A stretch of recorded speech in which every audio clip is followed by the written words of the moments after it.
In this video, we're going to learn how to make a neuron. So basically, the goal of this is just to get an introduction to the basic features of Onshape, as well as get an anatomically correct understanding of what a neuron kind of looks like.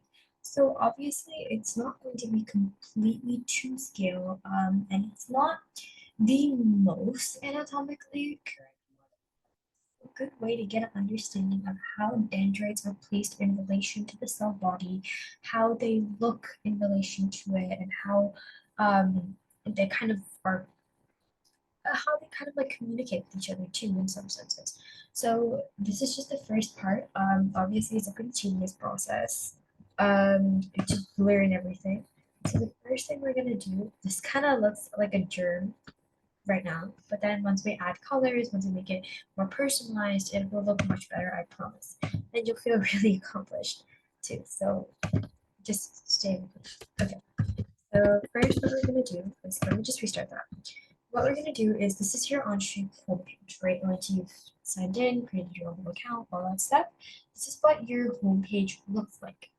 You're gonna go to the blue create button, wait for the drop down, and click on document. Once you click on document, you're going to rename it to Neuron or whatever you want to name it.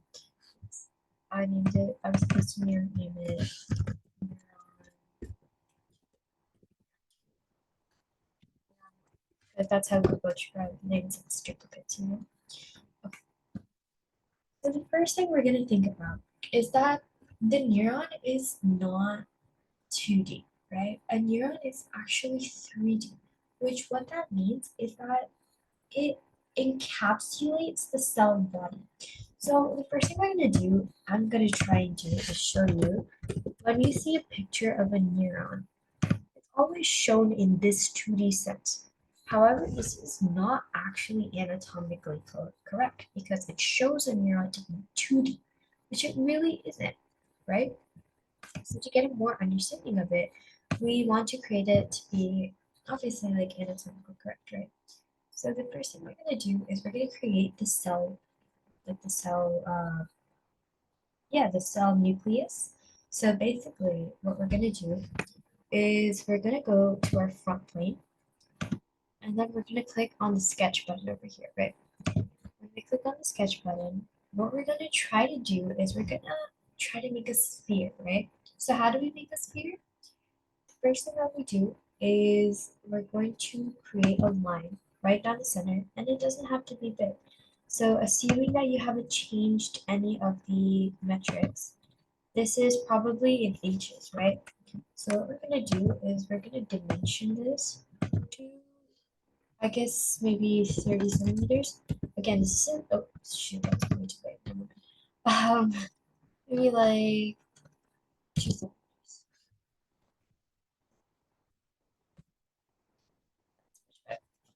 So this is 2 centimeters, right? And the cool thing about Onshape is that it converts 2 centimeters to inches. So if it shows a different value than what you entered, it's probably because Onshape is converting, right? It's changing it from inches, from centimeters to inches. So don't worry about that. So then what we're gonna do is we're gonna choose this button over here, which is a 3-point arc. What we're gonna do is we're gonna select the first end of the line, second end of the line, and then line it up so that you see these 3 squares like that. When you extend to a certain point, it will show you the 3 dots. So just click on that point and click finish sketch. So this is what you should get a kind of sense looking at. So then we're going to go to the revolve feature, which what that does is it basically takes one image and it takes one axis, right? So if it'll take this line as my axis, it'll make multiple copies around that line. So let's try to visualize that by actually revolving it, right? So the revolve, we'll click on it, and then it'll ask for it. So that's the sketch, right? That's the part that we want to make it around itself over and over again. And then the revolve axis is this piece right over here because that's the part we want to spin it over. And voila, you have your little nucleus of your neuron. Congratulations, you finished one part of it. So what I like to do is I like to rename my parts from time to time. So how I do that is I come to the parts section, right click, and click rename. In this, I'm going to name it nucleus. Right? What I'm going to do is I want to make this a different color. In real life, neurons actually don't really have a color, but I just want to make it look a little bit more realistic. So I'm gonna make this, or like not realistic, but I want to make it look cool, right? So I'm gonna right click and click edit appearance right here. And then I'm gonna click this shade of red. Yeah. And it'll change my color like that. And you click the green check. Remember, don't click the red X because that's not going to do anything. You have to click the green check. I'll show you that again, once again. So now what we're going to try to build is what's known as the cytoplasm. So basically, that's that. Okay, let's look at a picture of a neuron again. Basically, as you can see here, that's that this kind of bluish thing surrounding the nucleus, right? So this is actually also so like spherical, right? It encapsulates or holds the nucleus inside of it. So we need to build it around the nucleus. And we also need to build dendrites, which are also a part of the cytoplasm, right? So basically, cytoplasm is a jelly-like substance which holds all the cell's organelles in place, right? So like organelles are basically the parts of the neuron which give it energy, do metabolic processes, take out waste, so on and so forth. But if you didn't have this jelly-like substance, they would just be flopping around everywhere in the cell and they'd be hitting each other and getting damaged, right? Cytoplasm keeps them cushioned, keeps them in place, and makes sure that they have a place to stay, right? So to build this, what we're going to do is we're going to do the same process we did for the nucleus. We're going to click front plane, click sketch, right? And then what we're going to do is we're going to make an even bigger line, right? We want to make it larger. So it's going to go like this all the way to here, right? So this actually isn't volume wise correct because if we were to build a volume like correct model, the nucleus would be very small portion of the volume of the whole cytoplasm, right? It would be very small and the cytoplasm would be very big. But for space purposes and for ease purposes, we're not going to do it like that, right? But it's just a good practice to know. Basically, then what we're going to do is we're going to repeat that same process. We're going to select 2 points and we want to look for 3 squares. Remember 3 squares? And then we're gonna click like that. But now what I notice is that it's really helpful to make sure that your points are all centered at the origin. Basically what that is this little black dot in the middle. You want to make sure that everything is always around the center. So to fix that, you're gonna choose this T-like structure here, right?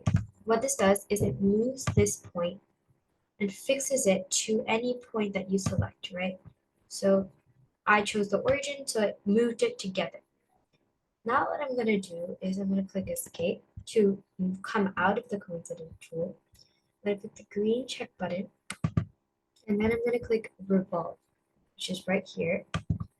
Then I'm going to choose the sketch that I want to revolve. I'm going to choose my revolve axis to be that big line that be true. And it will look like this. So this is pretty cool, right? You see your little nucleus in the center and your cytoplasm, like right over here. And you want to make sure, sorry. This is probably a good time to introduce these four. I'm not going to go into very big depth, but basically, your so basically, when you revolve, you can either create a new part, which is basically like they're two separate things. You can either add, which basically means that this and this will be the same part. It'll just merge together. It'll like mesh together.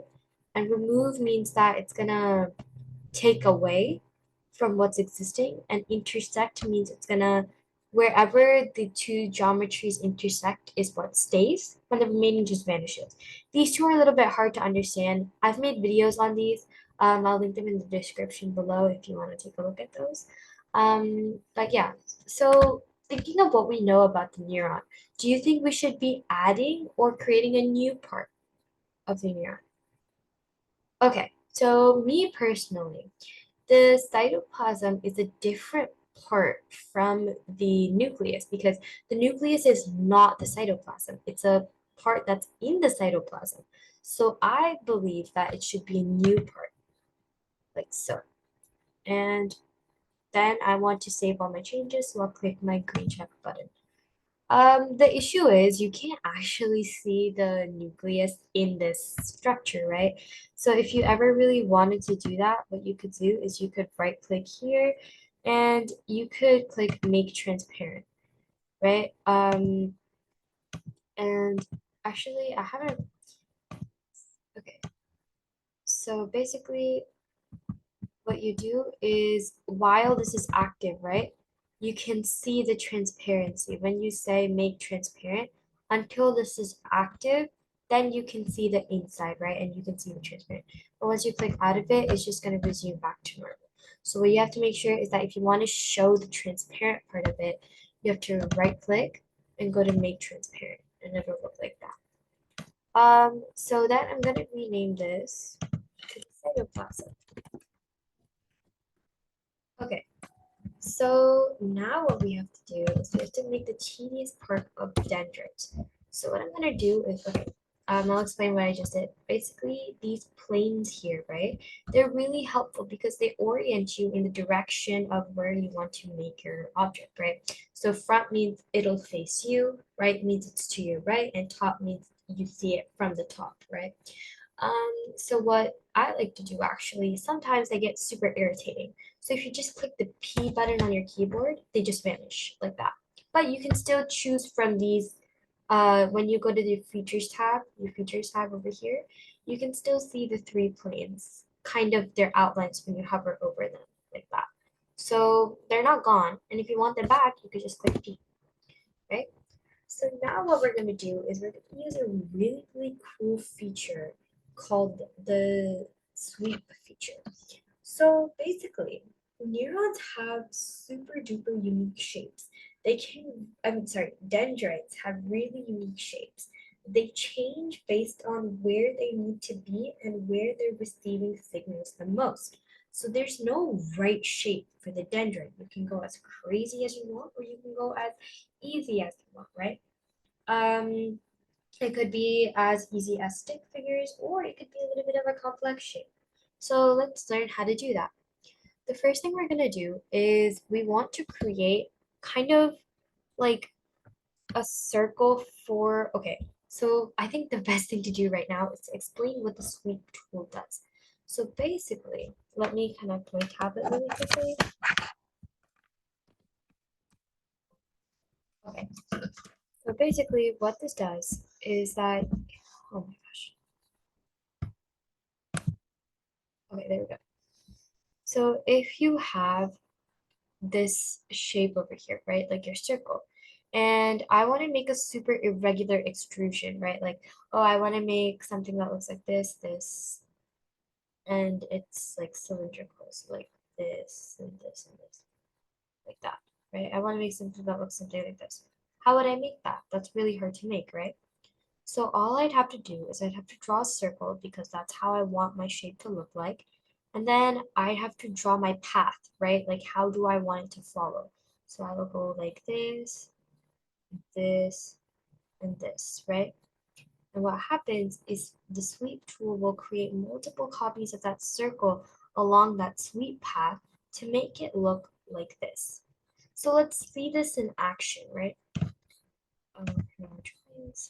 Invitation. Let's see this in action.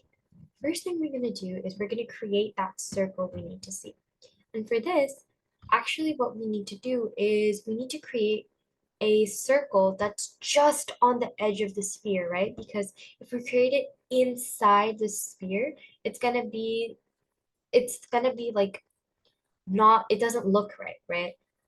You want to make it towards the edge of the sphere because that's where your dendrites kind of start to come out, right? They come out near the edge. So what you do is that I want to start my first dendrite here, like right here. So what I'm going to do is, what's the closest plane to that? Well, if I look here, my front plane is closest, but it goes exactly down the center of the sphere. So what do I do? What you can do is you can create a sample plane that branches out from that sphere over here. So what you do is you come over to this button over here, and when you hover over it, it says plane. You select plane, and you choose the front plane, and it'll show you something like this, right? So then what I'd like to do is I like to click on front view on that little cube over here, and then, or actually no, I actually like to click on isometric, and then I like to pull the arrow until I just see a little sliver of that circle on, right? Like just like that. So that's where the circle will start on the sphere and it will extrude outwards. So for me, that distance, the offset distance, or the new plane that I'm creating on the surface of the sphere is 1.17 inches away from the actual front plane that was there, right? So then I click check, and then I can go to the front view, and then I'll click sketch. And when you click sketch, right, you have to choose the plane that you want to work on. I'm going to choose plane 1 because that's where I want my circle to be. Then I'm going to choose center point circle. And then I'm going to make it just to the size of where I see the plane intersecting the sphere, like the dark gray part, right? Then I'm going to click the green check mark. And now what I have to do is I have to make my sweep path, right? I have to show where I want the dendrite to go in, which path I want it to go in, right? So what I'm going to do is I'm going to go to my right plane, and I'm going to click sketch. And I'm going to make it on my right plane because I want it to go outwards, right? So what I'm going to do is I'm going to start off by making it so that I have go here, then it's going to go outwards like that, and then it's going to come back here like so. And then I'm going to click the green check button. So now what I'm going to do is I'm going to use the sweep tool to sweep it out, right? So the first, I want the face that I want to sweep is the circle that I drew, which is sketch 3. And the sweep path, since I wanted to go this way, will be sketch 4. And voila, you basically have a new dendrite that comes out like this, right? And so then I'll click the green check button, and there you have your first dendrite. So now I know what you might be thinking. Do I have to go and do this for every single dendrite? Because the average neuron has almost 128 dendrites. No, actually. What you can do is, I'm sorry, I don't know what this is. You can come to this cube pattern and click on the drop down and click circular pattern. So what you do is you click the entities to pattern, and you can, okay, actually, wait, before this, you want to make sure that your sweep 1, you can edit it basically by going to the features, right clicking on sweep 1, and clicking edit. And what you can do is you want to make this a new piece. Although this isn't anatomically correct because dendrites are an extension of the cytoplasm, to make a circular pattern, you'll actually have to have only one part that you're making come over and over and over again. So basically, it's a little bit easier if you just make it a new part. So then what I like to do is I like to call this first dendrite, or like, or first dendrite, just so that I know I have a reference. And then what I'll do is I'll make a circular pattern. I'll click entities to pattern, I'll click first dendrite. And the axis of pattern, I want to make it go around this way. So that means that it has to go around my I think it's the horizontal axis, like it has to go around here so that it'll go all the way around. So for that, what I like to do is I like to choose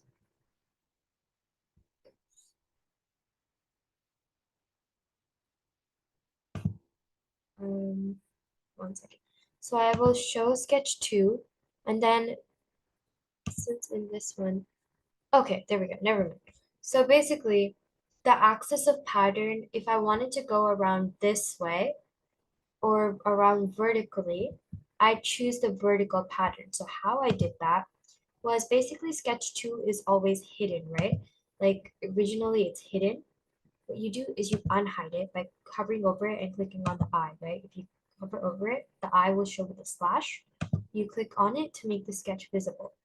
Now, if you remember, we drew a line and then we drew the semicircle. So this line counts as the axis. So you select it so that these will go around here. But I don't want just 4. I want there to be as many as possible. So I'm going to make it like 10 seems a little bit less. So 15. Oh, that looks pretty good. I like this. So I'll keep it at 15. And you want to make sure that it's equal spacing. And then you click the green check button. So now what I want to do is I want to make a circular pattern around this way too.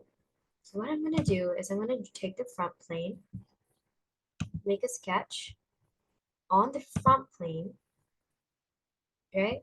And then I'm going to draw a line using the line tool here from the center point, from here all the way to here, right?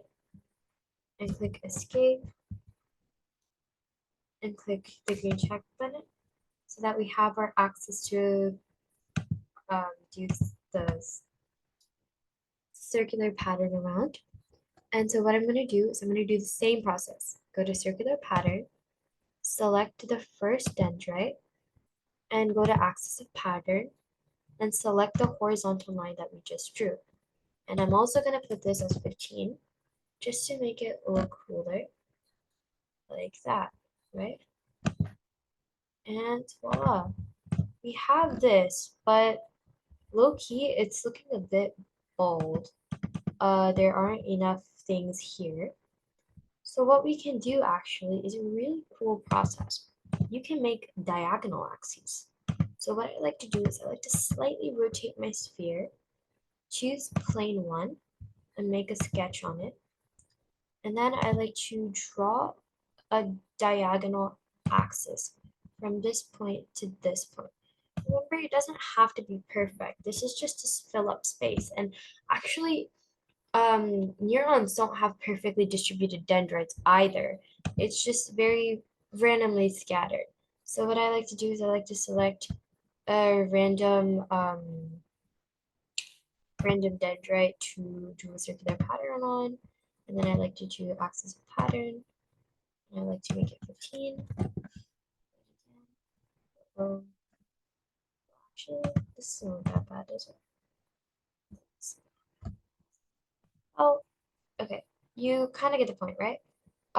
Actually, let's try a new experiment. This is the point where you can actually try to experiment, right? This is the base shape of a neuron. This is what it should look like. You should have a bunch of dendrites, right? But what you can also do is you can add more dendrites based on the axis, how you make your axis look like, or how you angle your axis, so on and so forth, like I showed a little bit, right? Um, so yeah, this is the base part. So this is like your total neuron, right? And low-key, the colors are really ugly. So what I'm gonna do is I'm gonna change the color of the cytoplasm to red because for me, it makes more sense if the neuron is red. I don't know why. So right click, you go to edit appearance, and then you go to dark red or whatever color you want. This is your time to really customize your neuron, make it different colors. It's up to you. And then finally, what I'm going to do is I'm going to change the color of all of these dendrites because blue is kind of an ugly color for neurons in my opinion. So what I'm going to do is I'm going to click Control and I'm going to choose all of these. So you can just like select, just keep going. It's a little bit of a tedious process. I'm sure there's a more efficient way to do it, but I haven't figured it out yet. So basically how I'm selecting more than one part is by clicking the control key and just keep selecting until I get all of the parts, right? Lucky me, I only have like 30, so it's all chill. And I'm going to the first one. Then I'm going to right click and then click edit appearance for 29 parts, so it changes them all at once. If you want, you can make them each a different color. I'm not a big fan of that, but I'm gonna make it dark red, which makes it look a little bit more like a neuron in my opinion. So then what I'm gonna do is I'm gonna make sure all the sketches are hidden. And just to give you guys a little bit of an anatomical, like better anatomical view, I'm gonna make the cytoplasm transparent. So make right click, make transparent. Um, and yeah, actually, this is what your neuron kind of looks like. It's a pretty cool structure. Um, and this is just the first part. This is where we created the only the first half of the neuron. You still need to create the cell body and the myelin sheath, so on and so forth, which will come in the next few videos.